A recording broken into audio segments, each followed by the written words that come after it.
அனைவருக்கும் வணக்கம். Welcome to மனவையாச்சி சமையல்.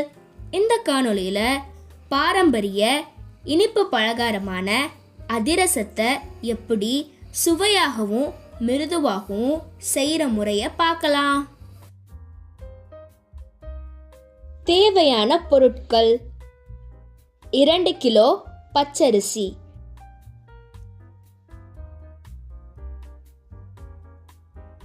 1 கிலோ மண்டை வெல்லம்,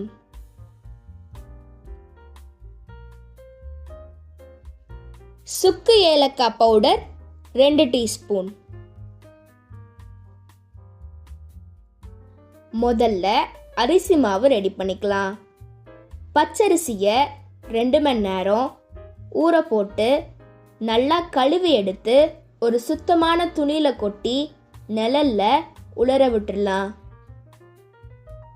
அதுக்கப்புறமா ரைஸ் மில்லில் ஈரரிசி அரைக்கிற மிஷினில் அதிரசத்துக்குன்னு பக்குவமாக அரைச்சி எடுத்துக்கலாம்.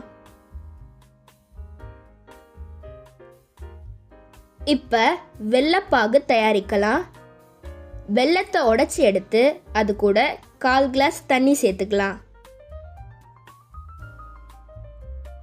நம்ம பவுடர் பண்ணி வச்சிருக்க சுக்கு ஏலக்காய் பொடியை சேர்த்துக்கலாம். இப்போ இந்த பாத்திரத்தை ஸ்டவ் ஆன் பண்ணி வச்சிடலாம்.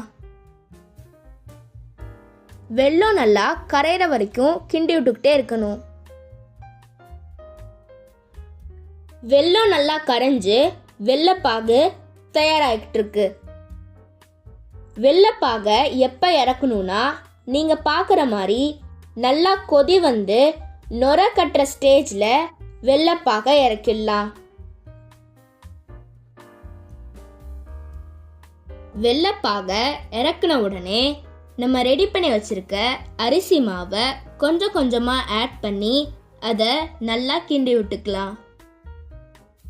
வெல்லப்பாகும் மாவும் நல்லா மிக்ஸ் ஆகுற மாதிரி அடி ஒட்ட கிண்டி விடணும்.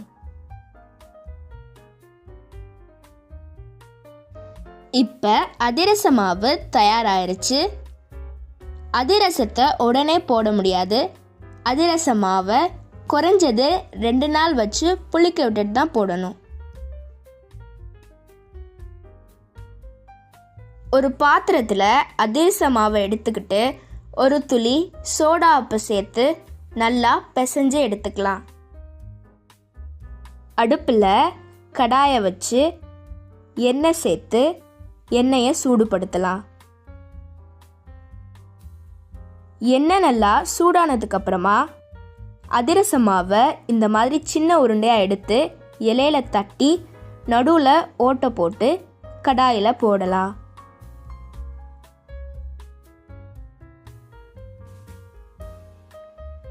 இப்போ அதிரசத்தை திருப்பி விட்டுக்கலாம்.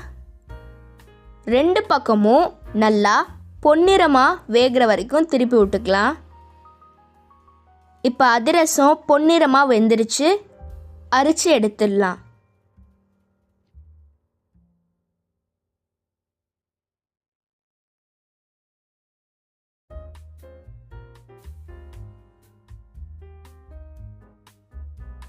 இப்போ இது மாதிரியே அதிரசத்தை தட்டி போட்டு எடுத்துக்கலாம்.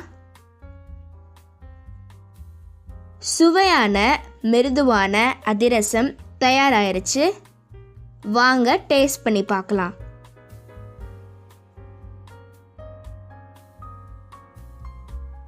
இந்த வீடியோ பிடிச்சிருந்துச்சுன்னா லைக் பண்ணுங்க, ஷேர் பண்ணுங்க, சப்ஸ்கிரைப் பண்ணுங்க. நீங்களும் அதிரசத்தை ட்ரை பண்ணி பார்த்துட்டு கமெண்ட் பண்ணுங்க. மீண்டும் மற்றொரு காணொளியில் சந்திக்கும் வரை நன்றி.